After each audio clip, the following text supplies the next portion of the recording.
তারিখের পর থেকে আজকের এই ফেব্রুয়ারি 26 তারিখ, এই 6 মাস কয়েকদিন হয়ে গেল। ওরা কিন্তু প্রায় কমপক্ষে 27টা ইস্যু তৈরি করেছিল বাংলাদেশকে অস্থিতিশীল করার জন্য। আল্লাহর দয়া যে একটা হালে পানি নেয়নি, সামনে আর নেবেও না যদি আমরা একটু সতর্ক হই। এই জন্য চাঁদাবাজি, মানুষের জিনিস চুরি করা, ডাকাতি করা, কর দেওয়া, চিন্তায় করা, এটা একটু থামেন ভাই, একটু বন্ধ করে।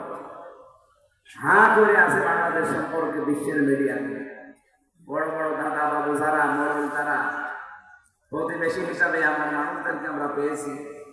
মানুষের প্রতিবেশীর কাছে একটা আশ্রয় পায়, আর আমরা খালি বাস।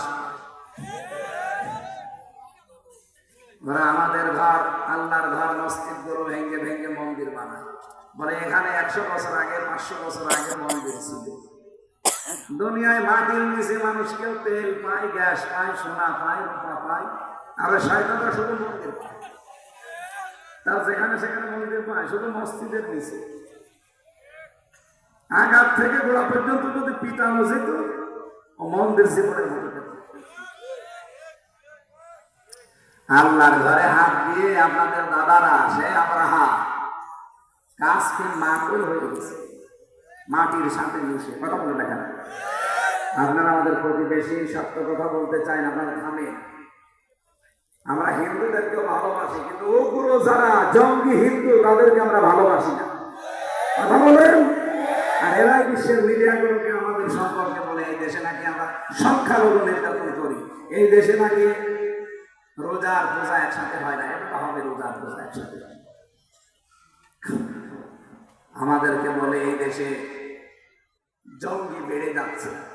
কয়দিন এটা তৈরি করেছিল, কিন্তু এই 2-3 দিন আগে যে নবীজিকে গালি দিয়েছে, এরা খাবরা এমনি না, এর পেছনে একটা ষড়যন্ত্র আছে। নবীজিকে গালি দিয়েছে, আমরা যেন উত্তেজিত হয়ে একটু কিছু করি, ওটা বিশ্বের মিডিয়ায় দেখিয়ে হাসিনা বলবে এই দেখেন বাংলাদেশের জঙ্গি আবার বেড়ে গেছে, দাদা আপনার কাছে আছে। এই জন্য দেশের মানুষ ধৈর্যের পরিচয় দিয়েছে। আমরা সর্বোচ্চ দাবি জানাই, এই দেশে ডক্টর মোহাম্মদ ইউনূস, 2 জন নবীর নাম আপনার, মোহাম্মদ আর ইউনূস। আপনি 2 নবীর নাম নিয়ে বসে আছেন, কিছু করবেন না।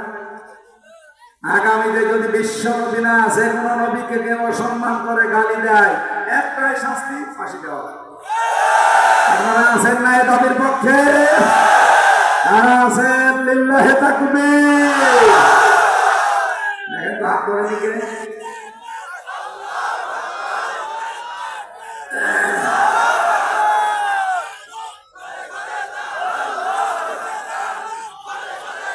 আলহামদুলিল্লাহ। লোকটা চিন্তা করছে আমার মেয়ের বয়স এখন মাত্র 6 বছর, 18 বছর বয়সে মেয়েটাকে বিয়ে দেব, কিন্তু এই ছেলেটাকে ধরে রাখতে হলে এখনো 12 বছর লাগবে। যে ঠিক আছে, আমি রাজি আছি, আপনি আমার দাবি না ছাড়লে আমার তো উপায় নেই। 12টা বছর কাজকর্ম করেছে, তার অ্যাক্টিভিটিস, তার চরিত্র কিন্তু মালিক দেখতেছে। 12 বছর পার হওয়ার পর বলে আমার সামনে দেন, আমি বাড়ি যাব। বলে আমার মেয়ে এই কথা জানিয়েছে, মা তোমারে করে দেবে, কিন্তু আমার মেয়েকে বিয়ে করা লাগবে। কে বলেন? আমি বাড়ি আমার বহু দূরে, আমার মা বাবা এখানে নেই, আমি আন্দাজে বিয়ের কথা বলে না, মা পেতে চাইলে বিয়ে করাই লাগবে। আল্লাহর ভয়ে আল্লাহর এই বান্দা আবু মুসা জঙ্গি রহমতুল্লাহ আলাইহি অস্থির হয়ে পড়েছে। ঠিক আছে, আমি রাজি আছি, আপনি যদি আপনার দাবি না ছাড়েন আমার তো উপায় নেই।